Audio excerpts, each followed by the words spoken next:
Hello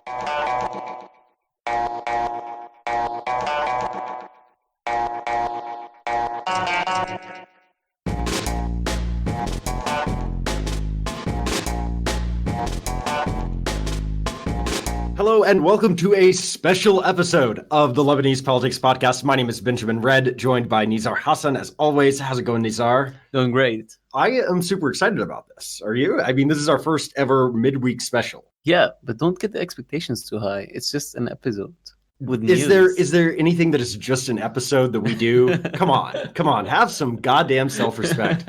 But while this is an exciting thing and a new thing for us, the reason for it is because we're sorry. We're sorry. We promised that we would have an episode this week, and we did not. So we felt really, really bad, and so we are coming to you in the middle of the week to give you a quick update. It's not going to be like a full rundown, all the week's events and everything, but we did want to at least update on the most important things that everybody needs to know right now.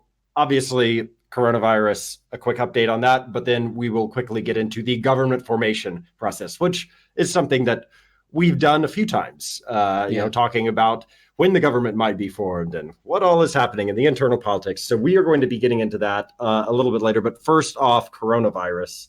Okay, so we have seen a big spike in positive tests, especially just over the last few days. We're recording this on Wednesday evening, and so I believe this is going to drop tomorrow, Thursday. If you exclude Monday, which is a low reporting day every week because of the weekend, the last 5 days have been record-breaking. Over 700 new cases each day other than Monday. Sunday saw 1,006 new cases, and today, the day that we're recording, saw 940 total new cases. And just as always, the vast majority of these are local transmissions, not people coming in from outside, not arriving at the airport or anything like that.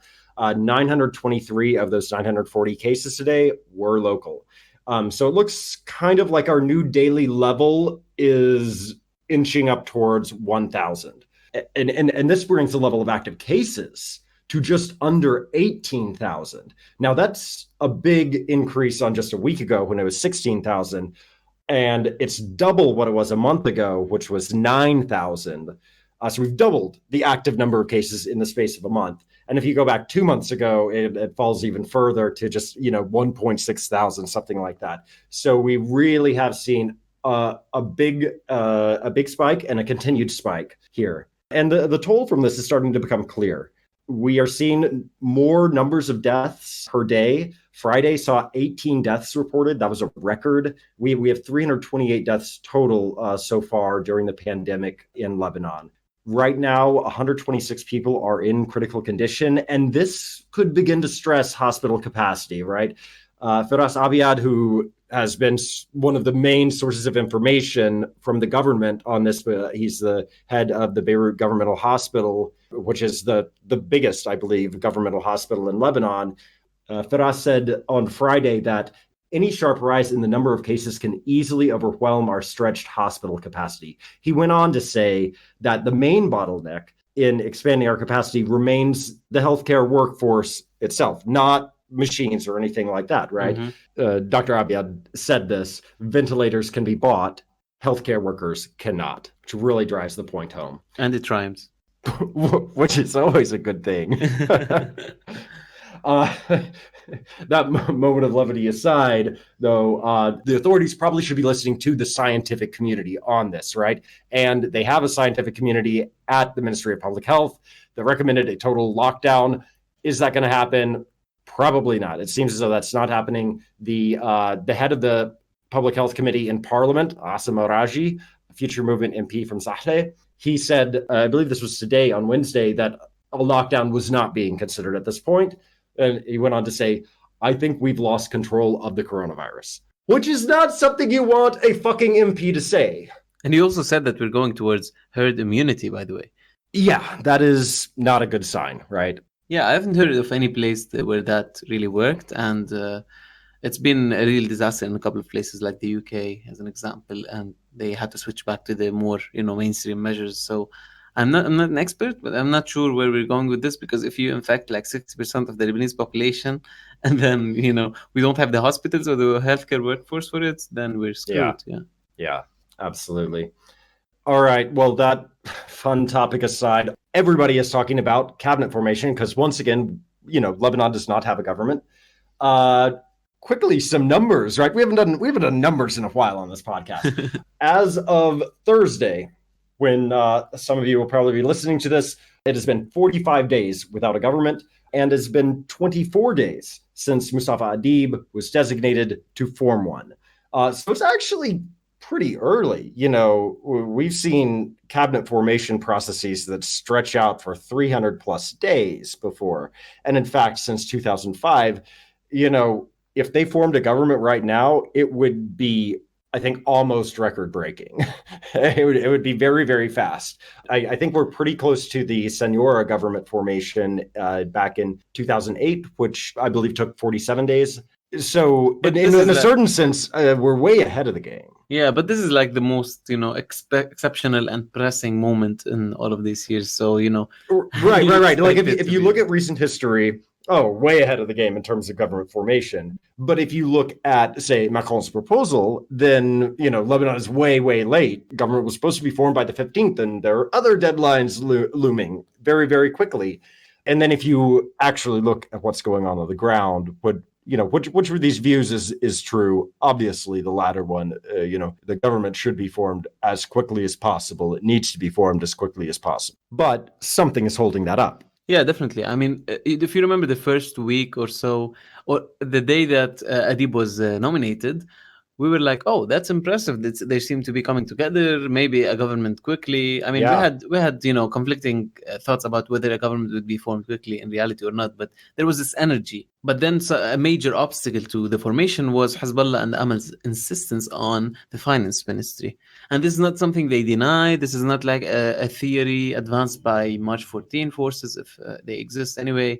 It's basically the fact that everyone acknowledges, and they're quite proud of it. Like, we're not letting go of the finance ministry. And if you look at the previous governments, which we were doing just before recording, right, it's been 2 or 3 cabinets where the finance ministry goes to a Shiite person. Right, because the current formulation came in with the government of Tamam Salem in 2014, right? Before then, Sunnis had held it for quite a while. Yeah, so it's been a while that the person who holds it is Shiite, and also Hezbollah and Amal now are saying we want it for a Shiite person or for the Shiite sect, rather than us, nominating a partisan or someone who represents the political party. But it's known to everyone that it's basically Berri who wants to nominate someone. He's the one that is really holding on to this ministry.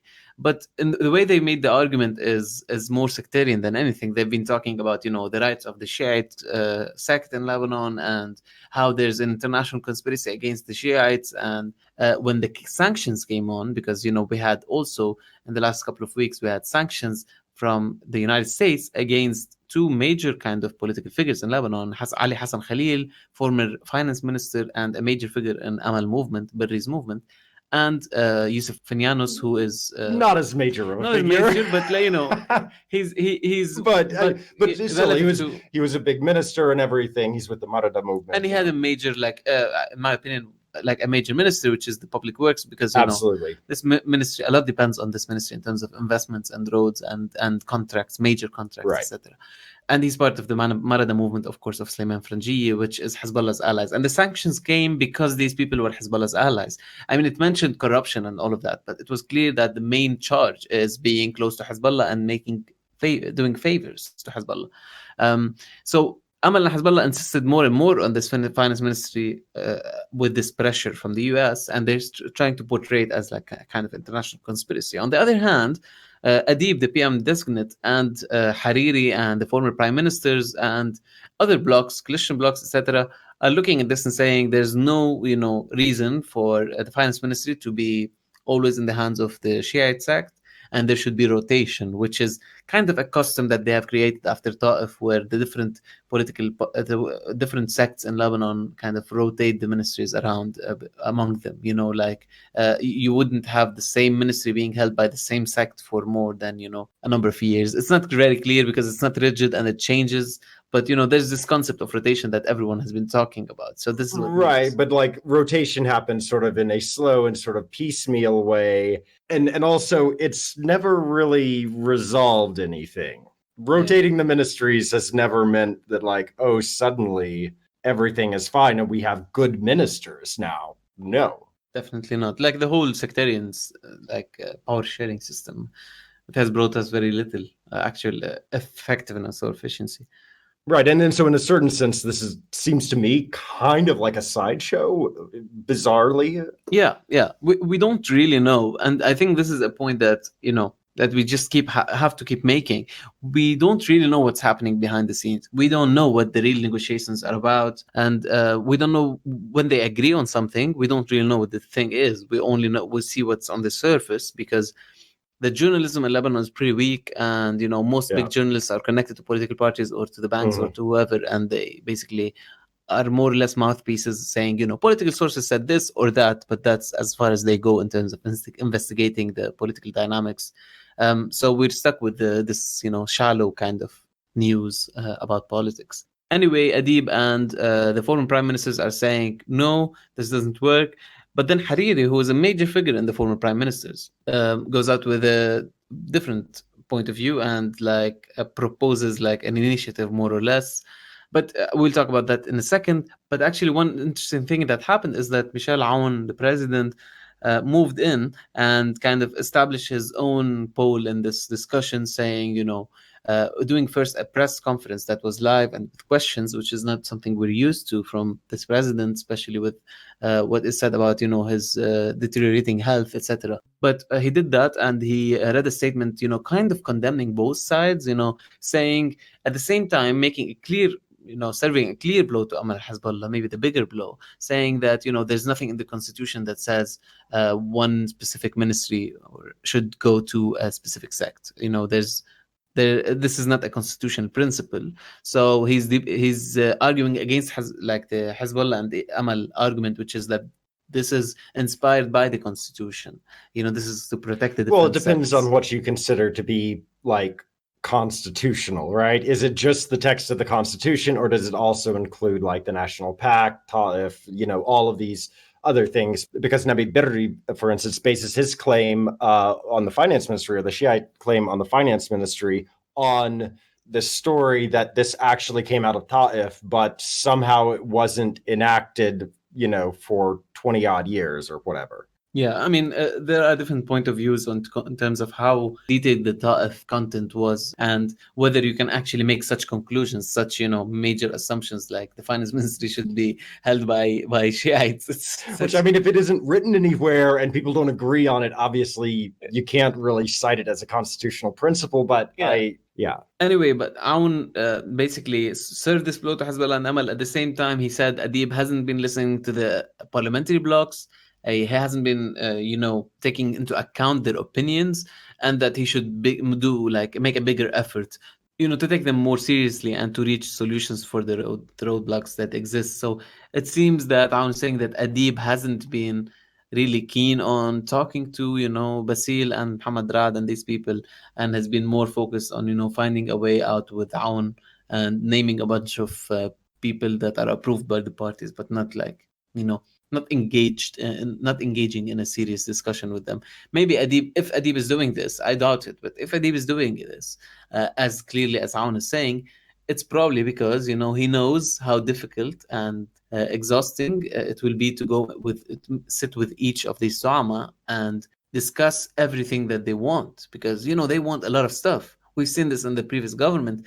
Everyone has a share that they should have in the cabinet. The last cabinet, we also had kind of a conflict between Hezbollah and Aoun, if you remember, over whether the consultative gathering should have a ministry or not. And Hezbollah was saying yes, pushing Aoun towards accepting to add ministers so that they can have this cabinet, this ministry. And in line with what he's been talking about recently in terms of secularizing or establishing a civil state, which is a Lebanese term that doesn't mean anything except soft secularism, just ending removing some aspects of confessionalism from this political system.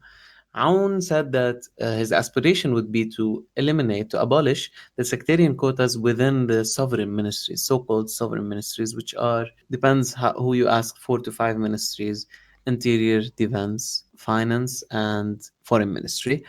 And you always argue that the justice ministry is actually more important, right? Yeah, I think the Justice Ministry definitely should be included, but you typically hear it's just those 4 ministries that are considered sovereign, which is really bizarre because there is a vast power differential between the finance minister, say, on the one hand, and the defense minister on the other hand. Yeah, and but or the still, foreign minister. Yeah, but still, the this custom has been respected for a while. It seems, one Sunni, one Shiite, one Maronite, and one Orthodox. Right. These are the sovereign ministry for a while. It's been the kind of sectarian affiliations of sovereign ministers for a while. And Aoun is saying, let's abolish sectarian quotas within these ministries, which is, interesting because these are the ministries that usually most of the political parties fight on, and, they turn it into a sectarian thing. And, these are the most, heated kind of seats in the cabinet. But it's not like this proposal is going anywhere. I mean, it's clear that no one gives a shit about secularizing the state at this point, except very few people, including Aoun, who might be doing this out of, stepping a bit closer to the anti-establishment movement and saying, we can step away from secularism. Yeah, right. And Aoun and the FPM have been very, very big on actually promoting sectarianization and claiming that Article 95 of the Constitution, which seeks to abolish confessionalism in the state, doesn't fully apply yet. And they've used this, as an excuse to hold up hiring of civil servants when not enough of them in their minds were Christian, even low-level people. So you have, you always hear about the Lebanese state over-employing people, right?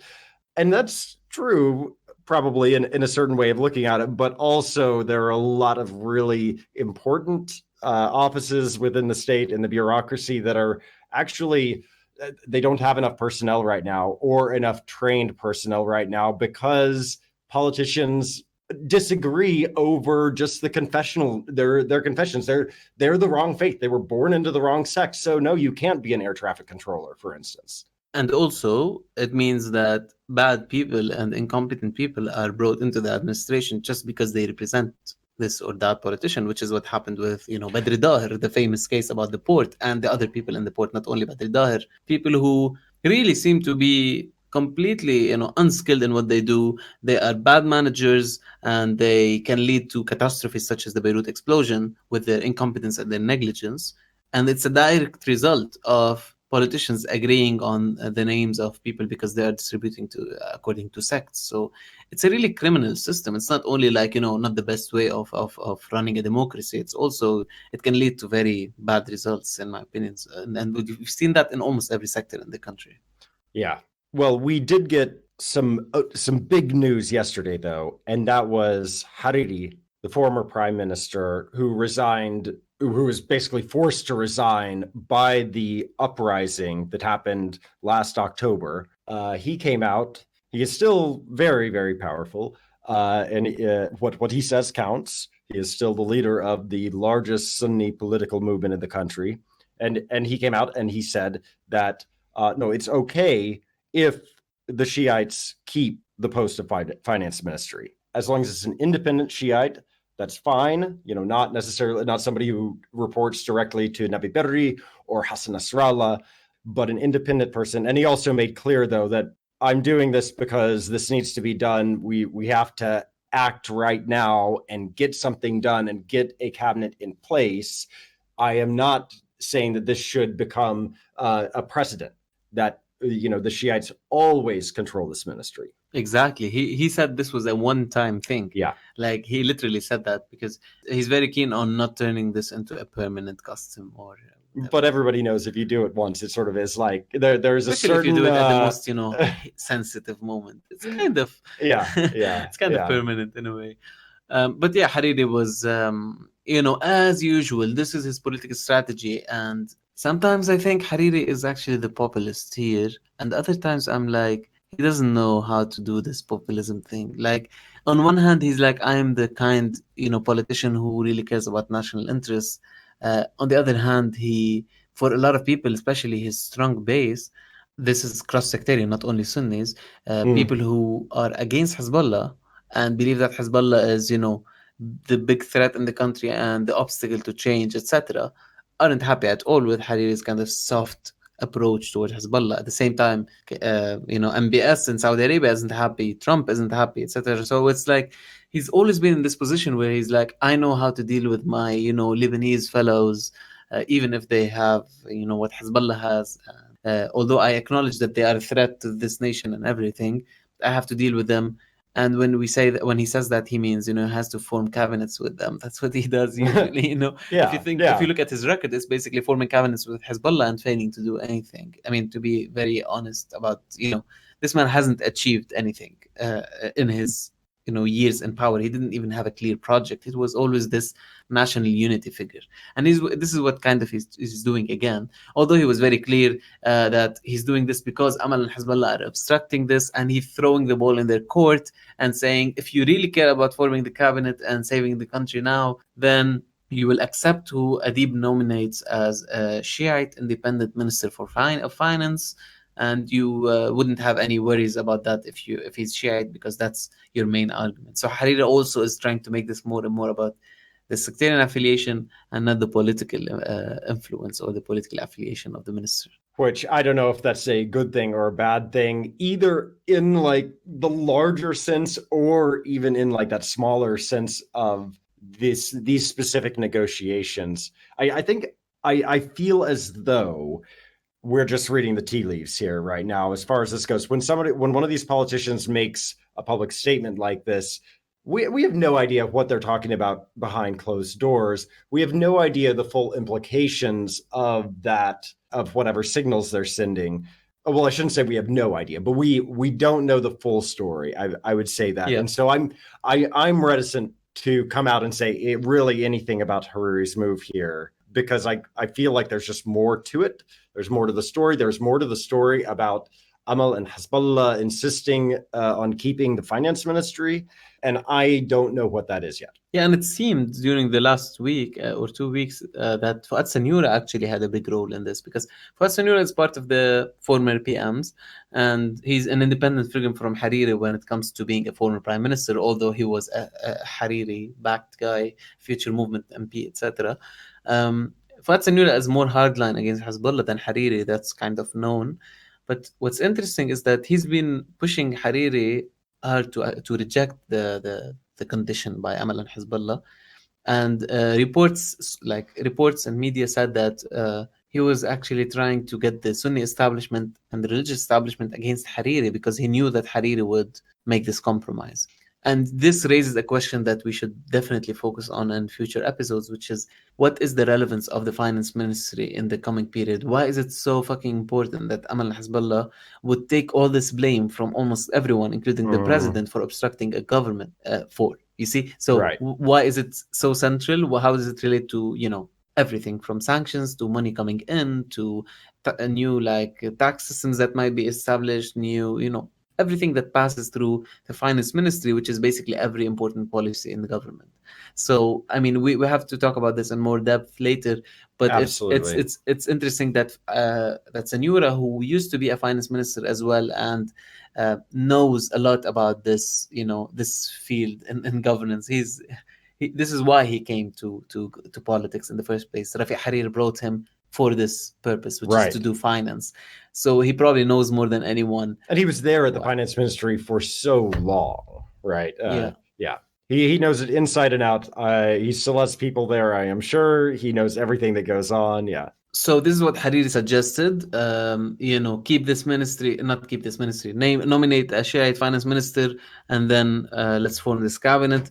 And the reactions have been quite mixed, but mostly not very positive. I mean, France was the only one who was very positive, saying, this is a courageous move, encouraging other politicians to follow suit and make the formation easier.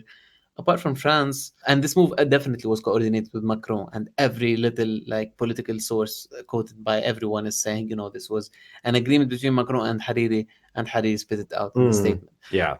So France, it's normal that France kind of endorses this.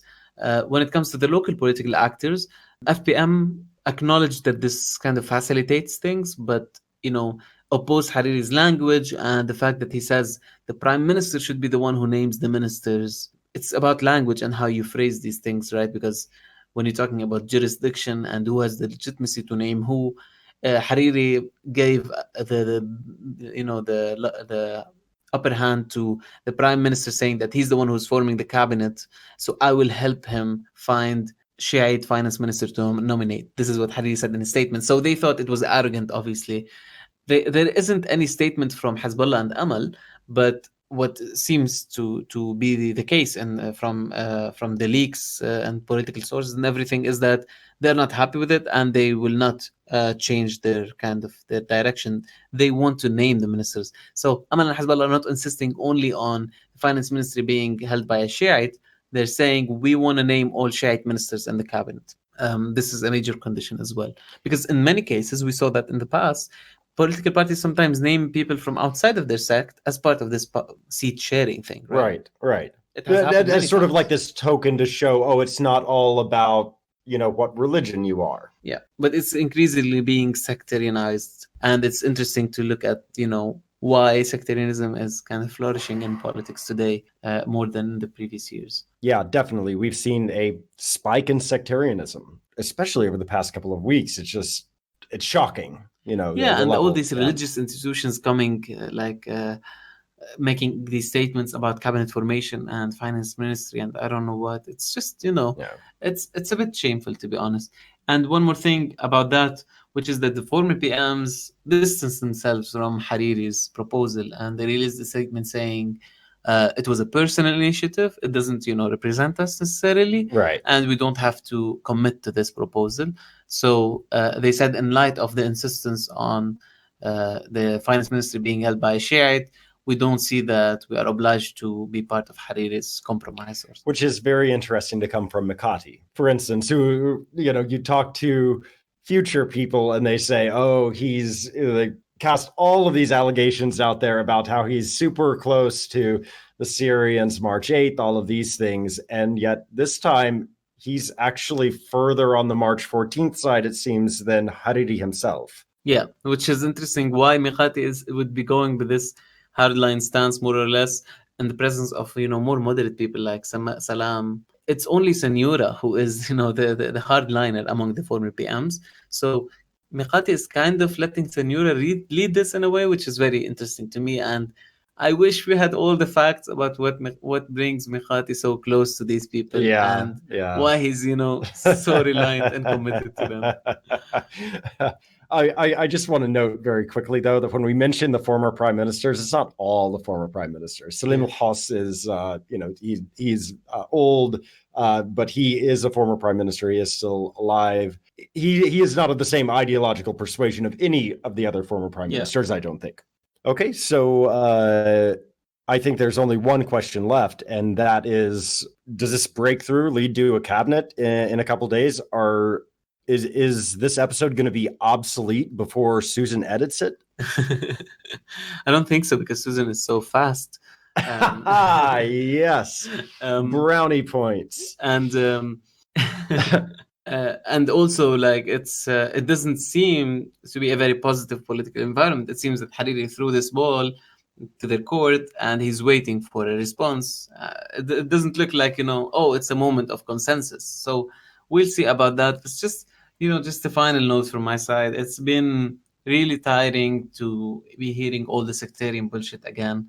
And it's making everyone scared to death, because, like, everyone is imagining a new civil war soon. Although it doesn't make sense to some people in terms of the balance of power or the military capacity, etc. But there seems to be a preparation for civil conflict, and it seems that Hezbollah's military arsenal will be at the heart of this, similar to what was the case in the 70s, which was the Palestinian faction's military arsenal and military presence in Lebanon.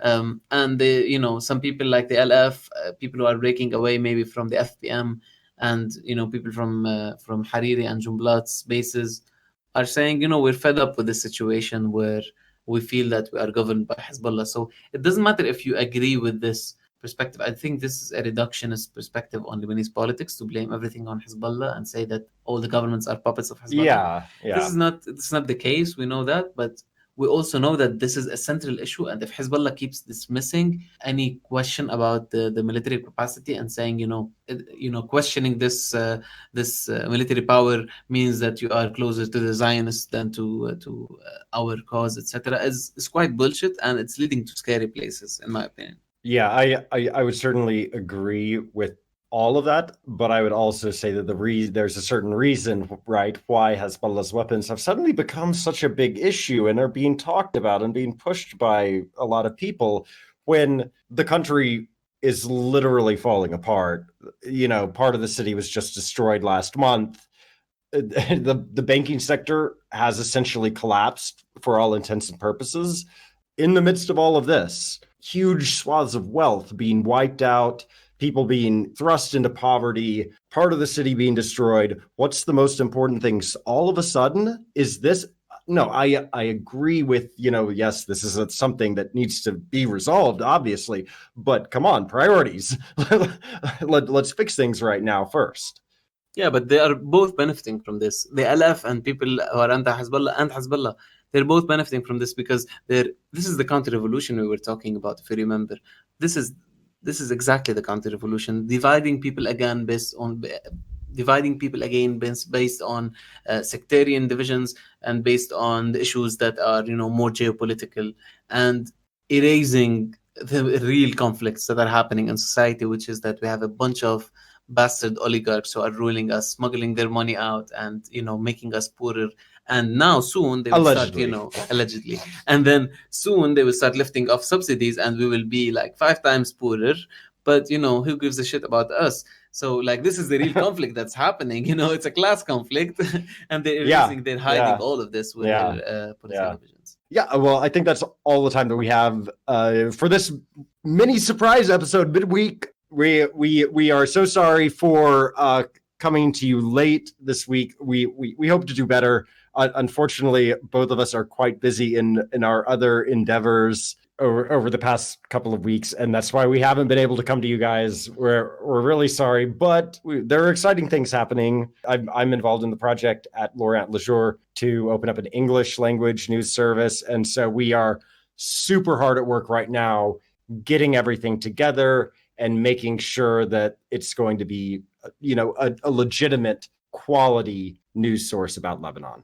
I'm really excited because you seem to be building a really cool team of journalists, and some people with good previous work, but also critical mindsets, and I'm excited to see what comes out of this. Well, mid-October. All right, then we'll be back very soon. We're not going to do the same mistake twice, but we'll be back very soon. No promises, but yes, we are planning to do an episode this weekend. Yes.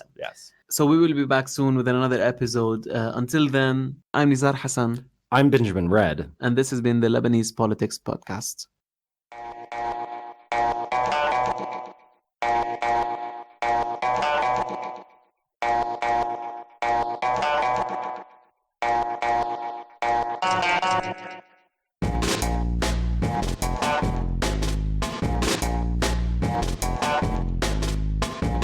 Lebanese Politics Podcast is brought to you by myself, Nizar Hassan, Benjamin Red, produced behind the scenes by Susan Wilson, and the music is by Omar El Fil.